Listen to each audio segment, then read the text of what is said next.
তুমি খেয়াল করেছো সবার বাড়িতে কত ঝগড়া ঝামেলা লেগেই থাকে, অথচ আমাদের মধ্যে কখনো কোনো বিষয় নিয়ে ঝগড়া লাগে না। এর কারণ কি বলো তো? কারণ হলো আমরা একে অপরকে ভালো মতো বুঝি। তুমি আমাকে এত বোঝো, আমি হয়তো তোমার সব শখ পূরণ করতে পারি না, তবুও তুমি কখনো আমার উপর রাগ করো না। আমার খুব বেশি শখ নেই গোপাল, তুমি পাশে থাকলেই হলো।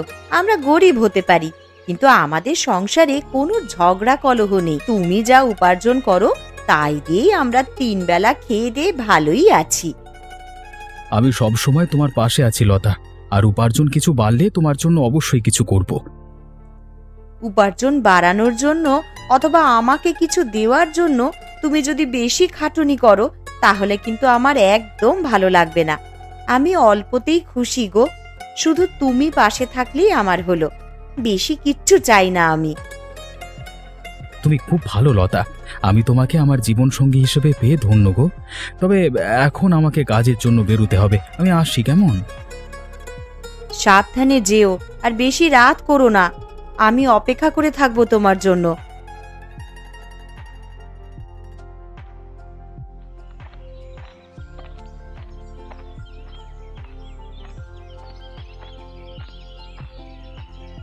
তা খগেন, গ্রামের কি অবস্থা? গ্রামের ব্যাপারে বলো, কার ঘরে কি চলছে? গ্রামের ঘরে ঘরে ঝগড়া ঝগড়া, যেদিকে তাকাই সেদিকে এই। অবশ্য ব্যতিক্রম আছে গোপালের বাড়ি। গোপালের বাড়ি? কেন, তার বাড়িতে ঝগড়া হয় না কেন? না, গোপাল গরিব হতে পারে কিন্তু খুব বোঝদার। তার বউ লতাও তেমনি, একে অপরকে খুব বোঝে। গ্রামের সব বাড়িতে যদি ঝগড়া লেগে থাকে তখন গোপালের বাড়ি শান্তিপূর্ণ থাকবে এটা তো মেনে নেওয়া যায় না। কি বলিস খগেন? বাবু, আপনি কি আমাকে মানে গোপাল আর লতার মধ্যে ঝগড়া বাঁধাতে বলছেন? মানে মনে তো হয় না গোপাল আর লতার মাঝে কোনোদিন ঝগড়া হবে।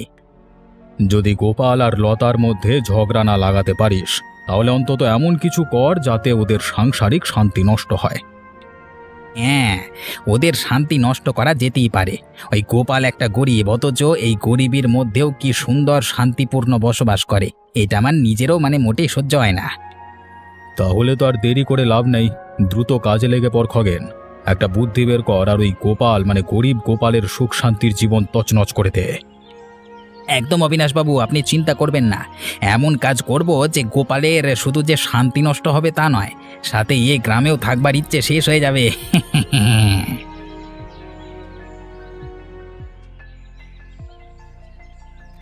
খগেনদা, আমি আপনার বাড়ির সব জঙ্গল কেটে ফেলেছি, এবার কি আমি আসতে পারি?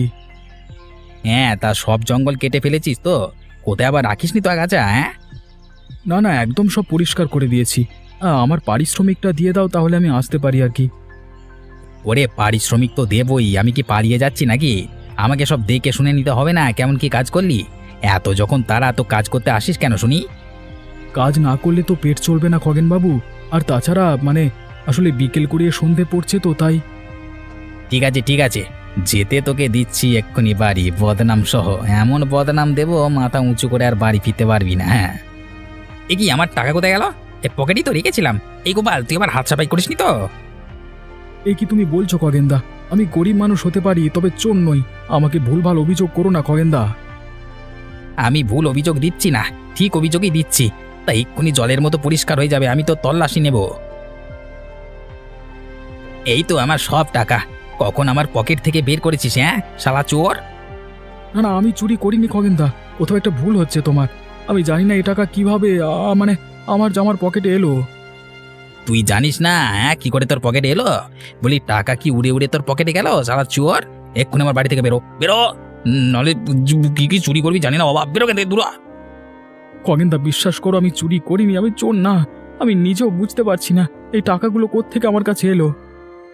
আরে একটাও কথা বলবি না, চুপচাপ বেরিয়ে যা। আমার পকেট মারা? হ্যাঁ রে, আমি তোর বার করছি, দাঁড়া। সারা গ্রামকে তোর এই চুরির কথা জানিয়ে দেবো। তোর মতো চোরের ব্যাপারে সাবধান করে দেবো সকল গ্রামবাসীকে। না খগেনদা, এমন করো না। আমি তাহলে কি করে কাজ পাবো, পেট চালাবো কি করে? কি করে আমার আর লতার সংসার টানবো?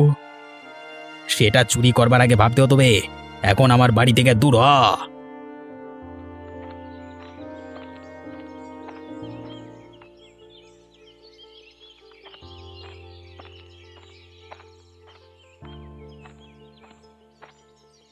কি গো, আজ এত দেরি হলো ফিরতে? মুখটা এমন শুকিয়ে আছে কেন? কি হয়েছে? আমি নিজেও বুঝতে পারছি না কোথা থেকে কি হয়ে গেল। আমি খগেনদার বাড়ি জঙ্গল কাটতে গেছিলাম। তো সেখানে এমন কি হলো? আমার খুব চিন্তা হচ্ছে, তাড়াতাড়ি বলো। আমি কাজ শেষ করে যখন আমার পারিশ্রমিক চাই, তখন খগেনদা তার পকেটে টাকা খুঁজে না পেয়ে আমার জামায় তল্লাশি করে। ও কি, খগেনদা তোমাকে চোর বদনাম দিল? আমি জানি তুমি পরিশ্রমী, সৎ, তুমি কখনো চুরি করতে পারো না। আমি জানি না কি করে খগেনদার টাকা আমার পকেটে এসে গেল। খগেনদা আমাকে যে শুধু চোর সাব্যস্ত করলো তাই না, সাথে গ্রামে এটা রটিয়ে দিল। এখন না আমি কোথাও কাজ পাবো, না মুখ তুলে বাঁচতে পারবো এই গ্রামে। তা তোমার পকেটে টাকা গেল কি করে? খগেনদা ইচ্ছে করে তোমাকে ফাঁসায়নি তো? জানি না, কিন্তু যা বদনাম রটিয়েছে তাতে আর এই গ্রামে আমাদের থাকা হবে না। তাহলে এখন আমরা কোথায় যাব? কি করব গোপাল? জঙ্গলে গিয়ে থাকতে হবে, সেখানেই আমরা নিজের মতো ভালো থাকতে পারবো। লতা, তুমি যাবে তো আমার সাথে? হ্যাঁ গোপাল, তুমি যেখানে যাবে আমিও তোমার সাথেই সেখানে যাব। জঙ্গলেই আমরা নিজের মতন করে ভালো থাকবো।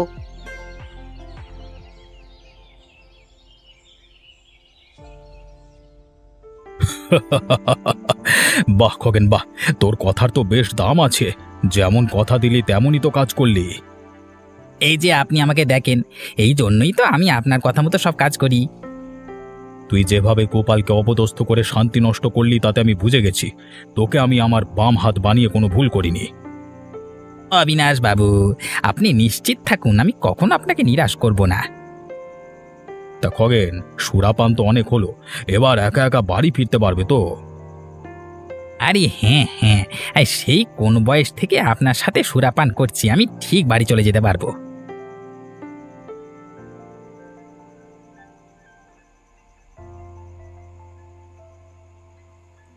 কতবার না তোকে বলেছি এইভাবে সুরা খেয়ে আসবি না, তা কোনো কথাই তো আমার শুনিস না। বলি রোজ সুরা খাওয়া কি ভালো? শরীর খারাপ হয় জানিস না? এই বুড়ি, বেশি কথা বলবে না।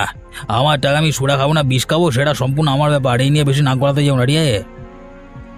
আমি তোর মা, আর আমার সাথে তুই এইভাবে কথা বলছিস খগেন?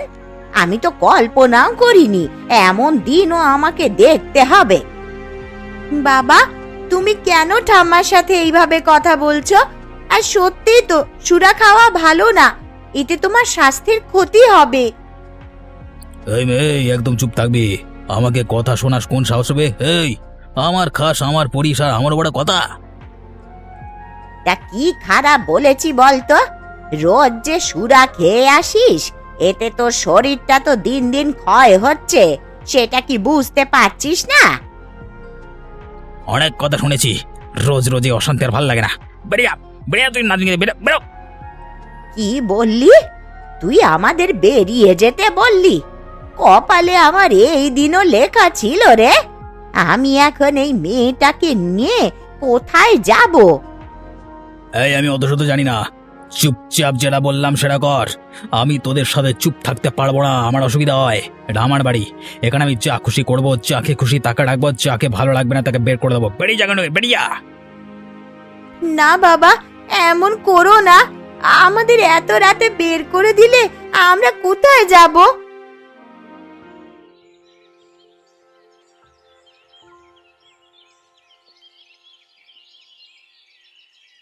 গোপাল কাকা, তুমি যদি আমাকে আর দিদাকে তোমার বাড়িতে আশ্রয় না দিতে, তাহলে যে আমরা এখন কোথায় যেতাম আর কি করতাম জানি না গো।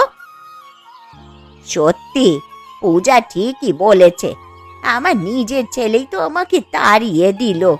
সে সুরা পানে এতই মগ্ন যে নিজের মা আর মেয়ের ওপরেও কোনো মায়া করলো না। রাত্রিবেলা এইভাবে কেউ নিজের মা মেয়েকে ঘর ছাড়া করতে পারে? আমি তো কল্পনাও করতে পারি না। খগেন তো আমাকেও মিথ্যে চোরের অপবাদ দিয়ে গ্রাম ছাড়া করলো। তারপর আমি আর লতা এসে এই জঙ্গলে বসবাস শুরু করলাম।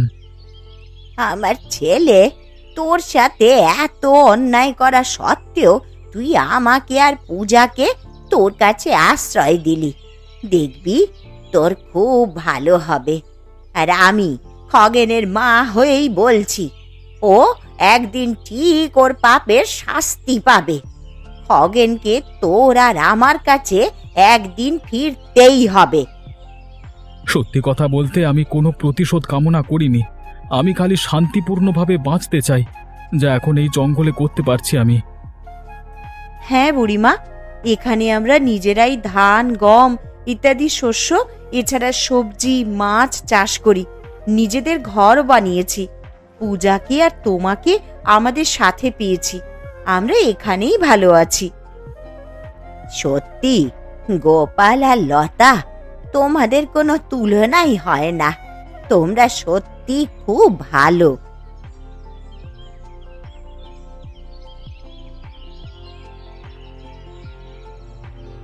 ডাক্তারবাবু, আমার পেটে খুব জ্বালা করছে, দেখে কি বুঝলেন কি হয়েছে আমার? তোমার পেটের ভেতর একটা মারাত্মক রোগ হয়েছে, তাই এত জ্বালা। কেন আমার পেটে এই রোগ হলো বলুন তো? কি করে সারবে এই রোগ? অতিরিক্ত সুরাপানের জন্যই রোগ হয়েছে তোমার। এই রোগ সারানো যায় না। তোমার হাতে খুব বেশি দিন নাই খগেন। এ কি বলছেন আপনি ডাক্তারবাবু? এ কোনো ওষুধ তো হবেই। এই রোগ নিরাময়ের কোনো ওষুধ নেই। তবু তুমি যদি চাও শহরে গিয়ে কোনো বড় ডাক্তার দেখাতে পারো।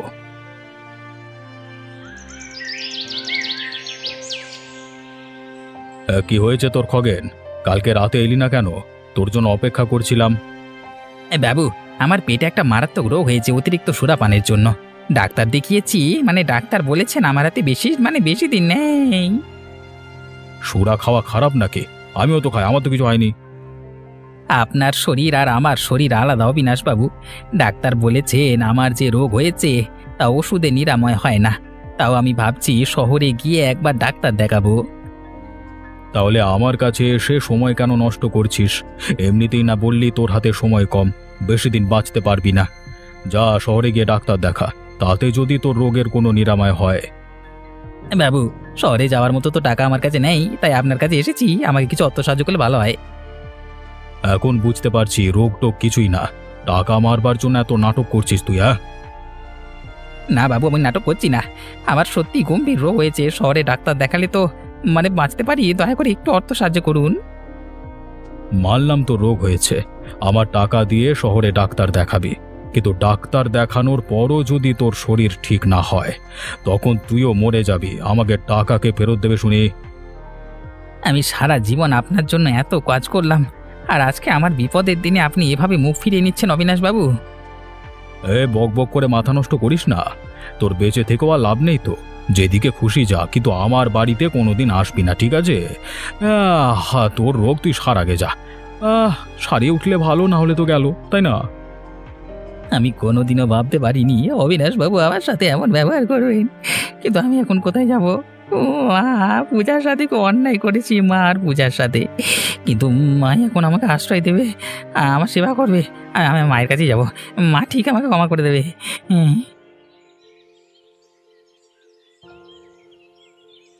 এতদিন পর মায়ের কথা মনে পড়লো তোর খগেন? কেন এসেছিস এখানে? আমরা এই জঙ্গলে আছি, এটাও কি তোর সহ্য হচ্ছে না? না মা, আমার খুব ভুলে গেছি। তোমাকে পূজাকে ঘর থেকে বের করে দিয়ে শাস্তি এখন আমি পাচ্ছি। শাস্তি পাচ্ছিস? কি হয়েছে তোর? আমাকে বল, চুপ করে গেলি কেন? তুমি তুমি তুমি পূজা আমাকে কত বারণ করতে সুরা খেতে। সেই বাধা দেওয়ার সত্ত্বেও আমি অবিনাশবাবুর সাথে সুরা খেতাম। এই সুরা খাওয়ার জন্য আমার পেটে মারাত্মক রোগ হয়েছে মা।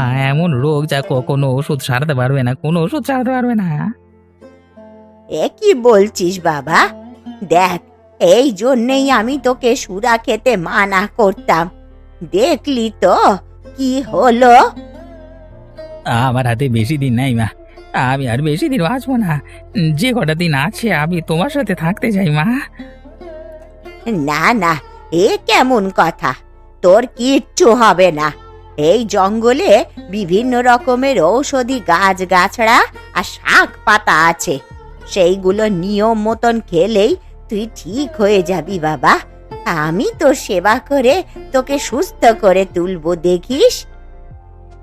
যে অবিনাশ বাবুর জন্য এতদিন অন্যায় কাজ করলাম, সেই আজকে আমার বিপদের দিনে আমাকে দূর করে দিল।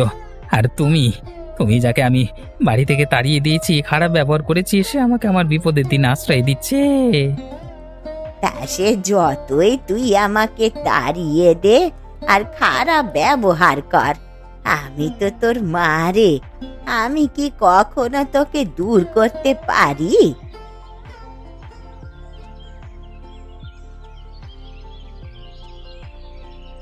কি খগেন, বুড়িমার সেবায় তো তুই একদম সুস্থ হয়ে গেছিস। বুড়িমার হাতে জাদু আছে বলতে হবে। হ্যাঁ রে গোপাল, মায়ের হাতে সত্যিই জাদু আছে। যেখানে ডাক্তার বলেছিল এ রোগের নিরাময় হয় না, সেটা মা জঙ্গলের গাছগাছালি দিয়ে নিরাময় করে দিল বল। যা হয় ভালোর জন্য হয়, বুঝলি? আরে এই রোগ না হলে তুই কোনোদিনও বুড়িমার কদর বুঝতে পারতিস না। তা তুই আমার উপর রাগ পুষে রাখিসনি তো রে। আমি কিন্তু সত্যি খুব দুঃখিত আমার আগের কাজের জন্য। আমি যা করেছিলাম ওই অবিনাশবাবুর কথা মতো করেছিলাম। তুই নিজের ভুল বুঝতে পেরে এখন আমাদের সাথে ভালো আছিস, এতেই আমার শান্তি। আমরা জঙ্গলে ভালো আছি, কিন্তু গ্রামটা তো আমাদের। এ অবিনাশবাবুর জন্য আমরা এমন ঘর ছাড়া। অবিনাশবাবুকে এর শিক্ষা দিতেই হবে। আমরা তো এখানে ভালোই আছি, আবার অবিনাশবাবুর সাথে ঝামেলা করে কি লাভ? না গোপাল, অবিনাশবাবুকে তার খারাপ কাজের শাস্তি পেতেই হবে। তুই কি করবার কথা ভেবেছিস বলতো? আমরা সবাই আবার গ্রামে ফিরে যাব। অবিনাশবাবু যদি আমাদের গ্রাম থেকে তাড়াতে চায় তো আমরা তাকেই গ্রাম থেকে বের করে দেব। আমি কখনোই কারো ক্ষতি করতে চাই না, তবে অবিনাশবাবু তোর আর আমার সাথে যা করেছে তার শাস্তি ওনাকে দিতেই হবে। তাহলে তৈরি হয় নে, কালকে সকালেই আমরা আবার আমাদের গ্রামে ফিরে যাব এবং অবিনাশবাবুকে জব্দ করব।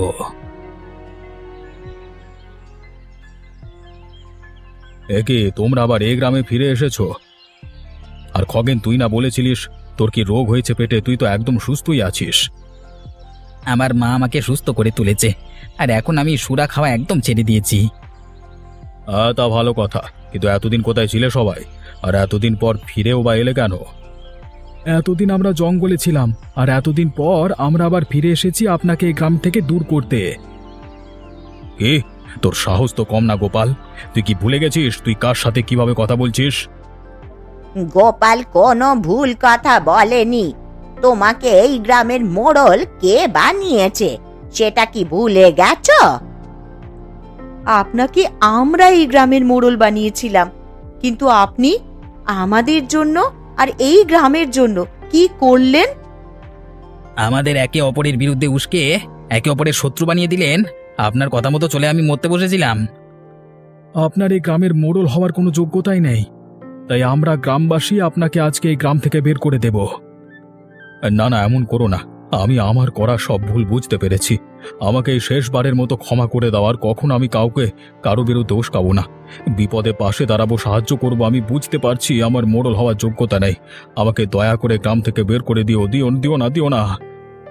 আপনি নিজের ভুল বুঝতে পেরেছেন, এতে আমরা খুশি।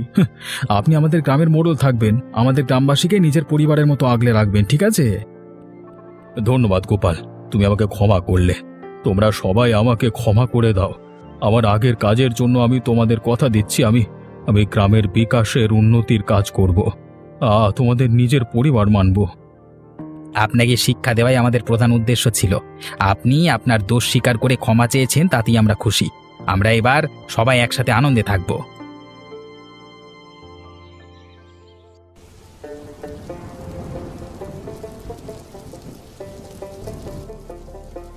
অবিনাশবাবু, খেয়ে দেখুন আমার মায়ের হাতের তৈরি চিকেন কষা কেমন হয়েছে বলুন। খেলাম তো, অসাধারণ। আমি আমার ভাষা হারিয়ে ফেলেছি। কতদিন পর আমরা সবাই একসাথে, খুব ভালো লাগছে। আমরা যেন সব সময় এমনই একসাথে থাকতে পারি। আমি যা যা করেছি তারপরও তোমরা আমাকে ক্ষমা করে আমাকে সঙ্গে নিয়ে দাওয়াত করছো। গ্রাম ছাড়া করনি, সত্যি তোমাদের মন অনেক বড়। অবিনাশবাবু, আর পুরনো কথা ভেবে মন খারাপ করবেন না। এখন খাবারগুলো স্বাদ নিন মন ভরে, বুঝলেন? হ্যাঁ, ঠিক বলেছ গোপাল। আমি এই গ্রামের মোড়ল হিসেবে আজকে গর্ববোধ করছি। তোমাদের মতো ভালো মানুষ আমার গ্রামে থাকে। আচ্ছা আচ্ছা, অনেক কথা হয়েছে, এইবার সবাই মন দিয়ে খাবারগুলো খাও।